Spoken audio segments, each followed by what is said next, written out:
I can see the reflection in your eyes. You've got like some nice soft lights. I don't know if it's a ring light, but it looks like three lights, but I don't know. Am I right? You're spot on, Is, actually, Phil. is it three lights? It is exactly three lights. I've got a light behind me and two to the side. Wow. Okay. I'm so impressed with that. You've got some hidden talents there. Well, I've got my own little lighting set up here as well. I have just natural backlight here from the daylight coming through the windows here. And normally I turn on these lights. I have lights up here in the ceiling, I but love I haven't got those turned on right now. But I have another light in front of me, a nice soft light. It's a perfect setup. It's good. Mm, I like your bike in the background. You've got the it's yeah. like very, very you. Oh, well, yeah, I got a bike and a few bits of memorabilia back there.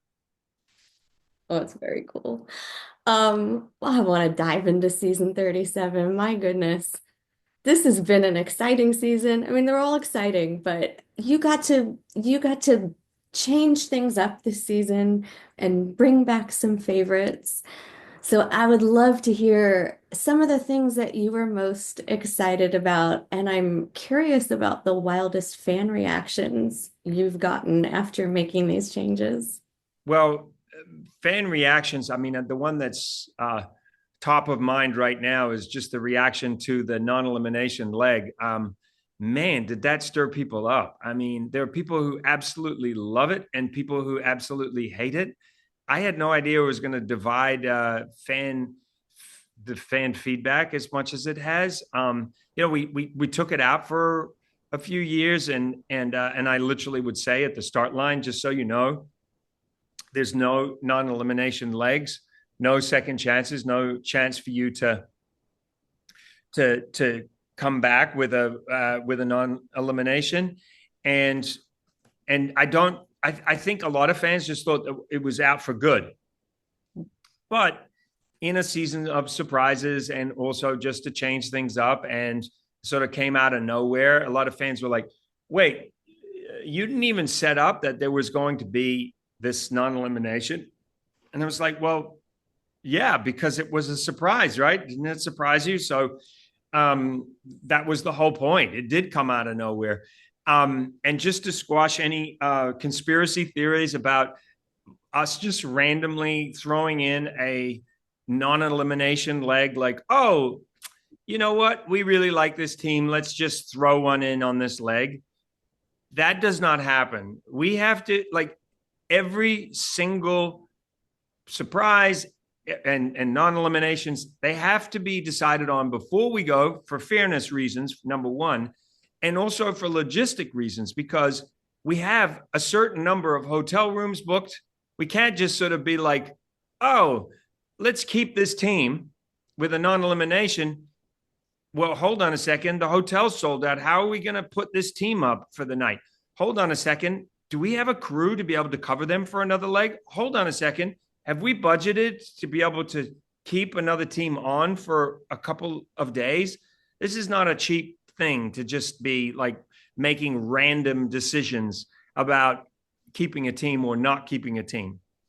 So I just want to squash that, because you know how people like they've come up with some theories about, we just randomly thought we'd keep Han and Holden. No, it was decided on long, long ago, and it was meant to be a surprise. That's why I didn't tell everybody, because it was meant to be a surprise.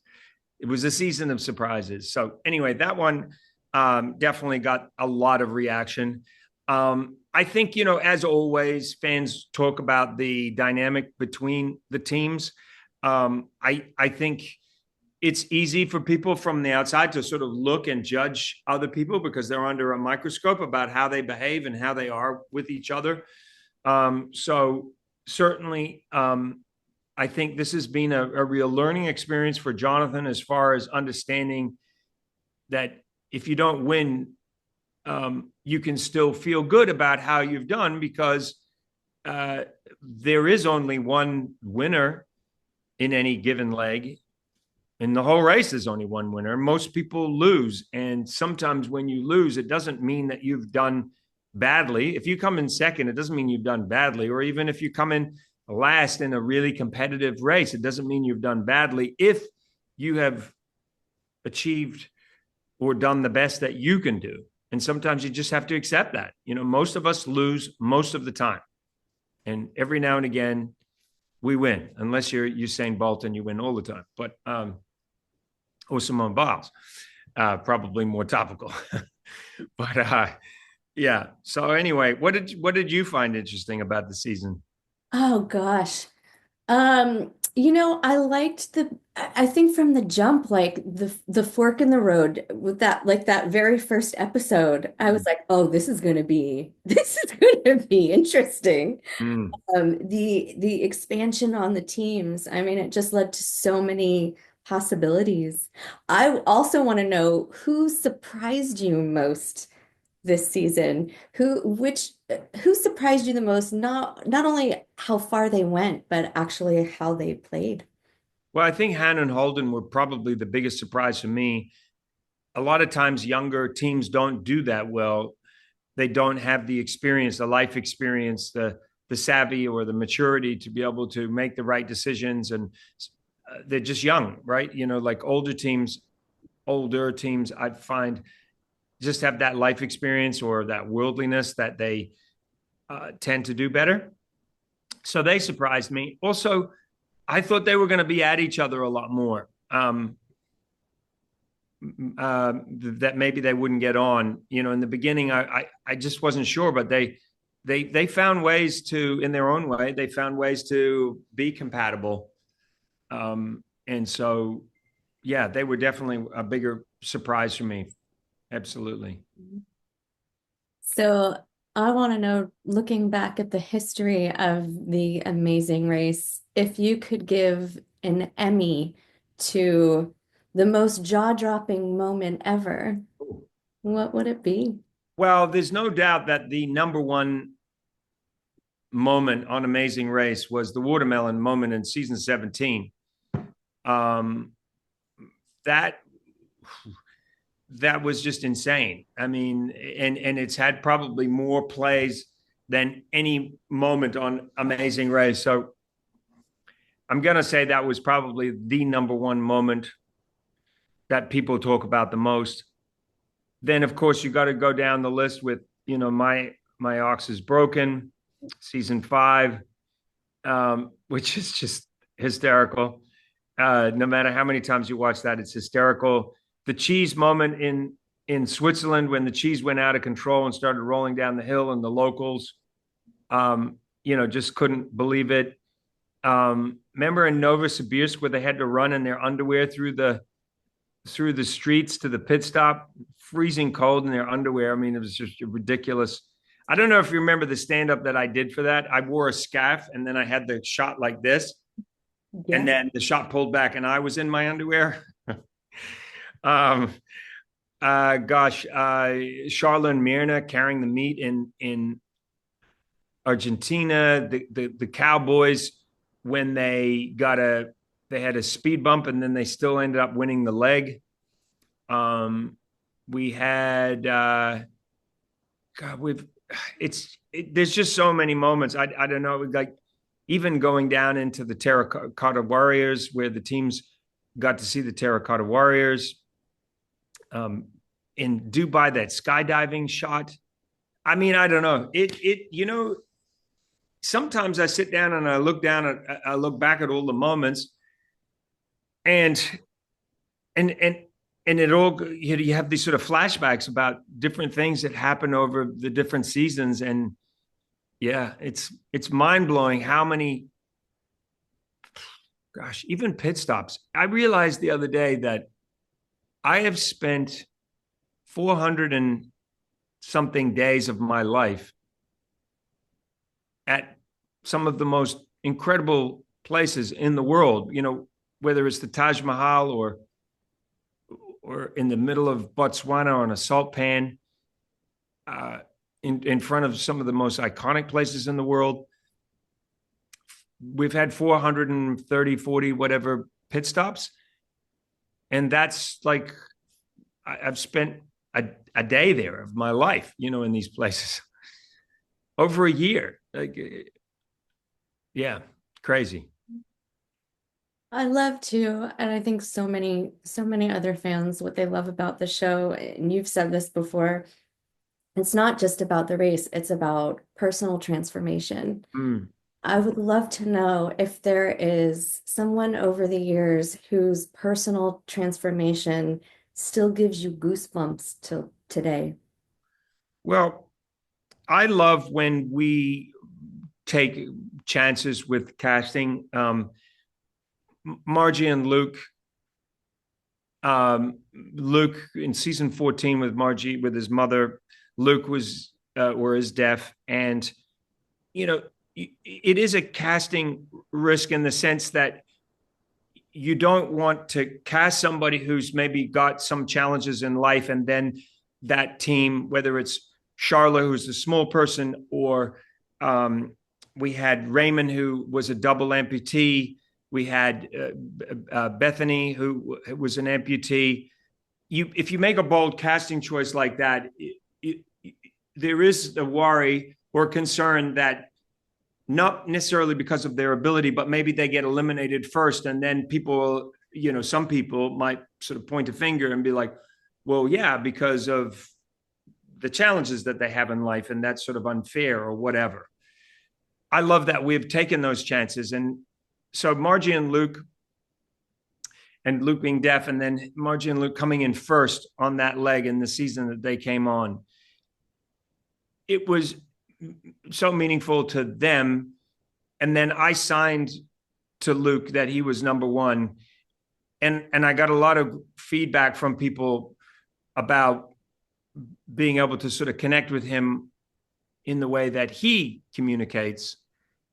And I got a lot of deaf people contact me and let me know that that was really meaningful because I was connecting with him at his level. And also, again, there's no reason why, well, they proved it, that just because he was deaf, he couldn't finish first and do really, really well. So, yeah, that's probably one that really stood out for me as far as like goosebumps went.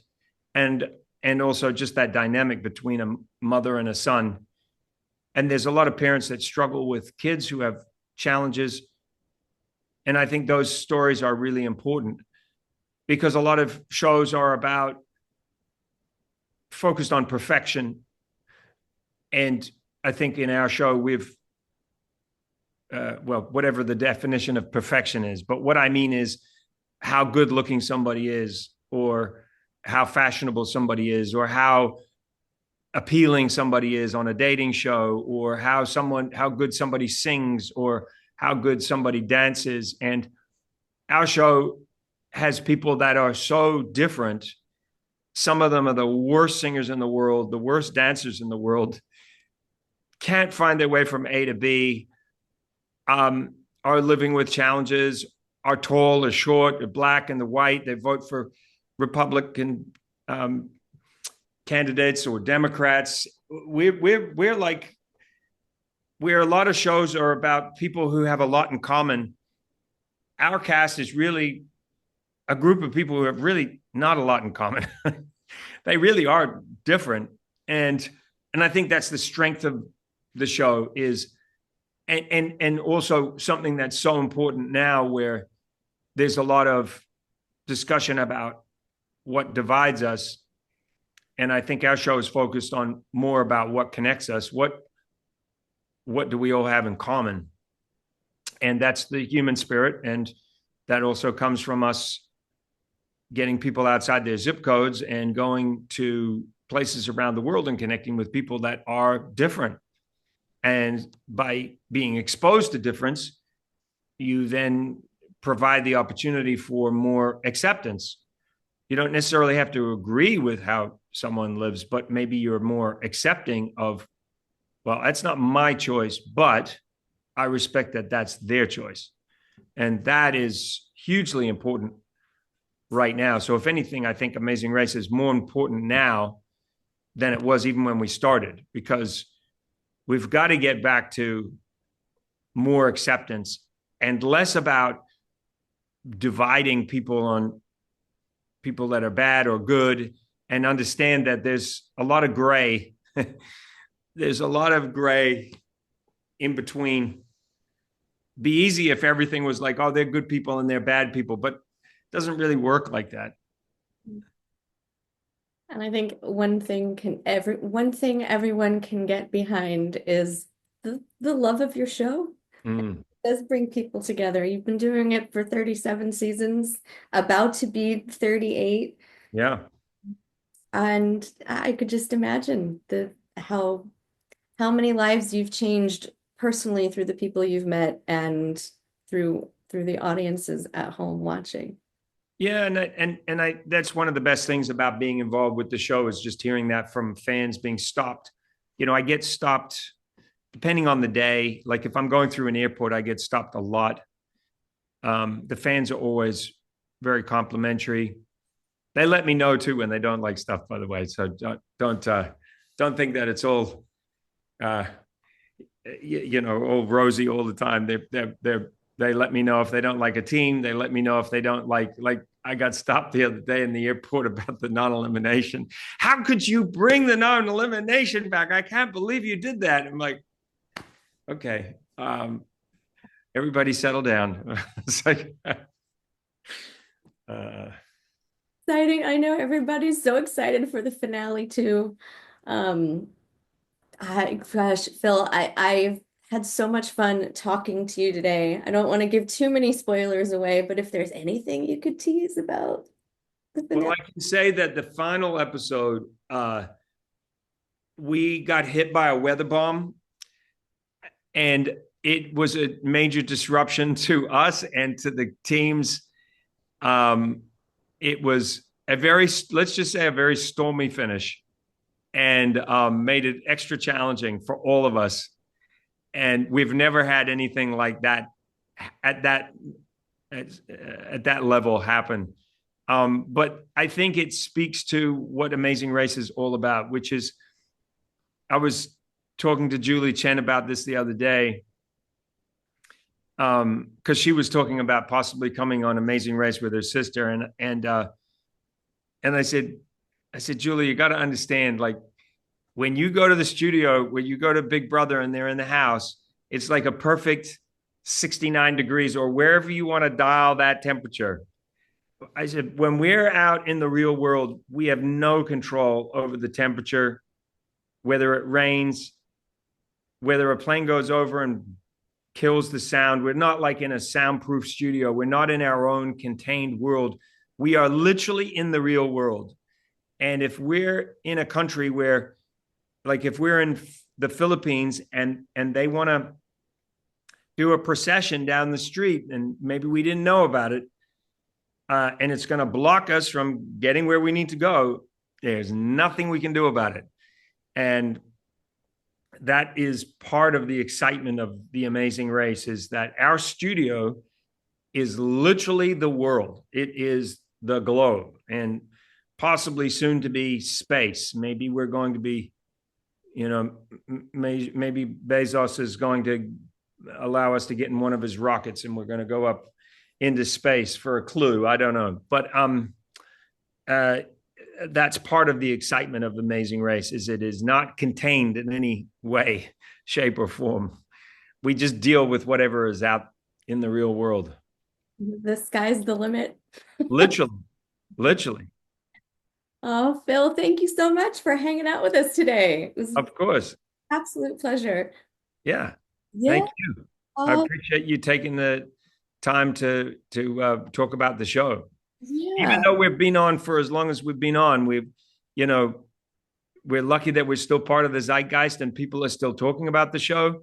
But you have to keep working at it. You can't be, uh, you can't sort of just rest on your laurels, so to speak. You've got to keep, we all do, just keep fighting to make the show better and better. And the fact that you want to talk about the show means that we're part of the water cooler talk, and that's what we need to do if we want to stay on the air. There's a lot of competition.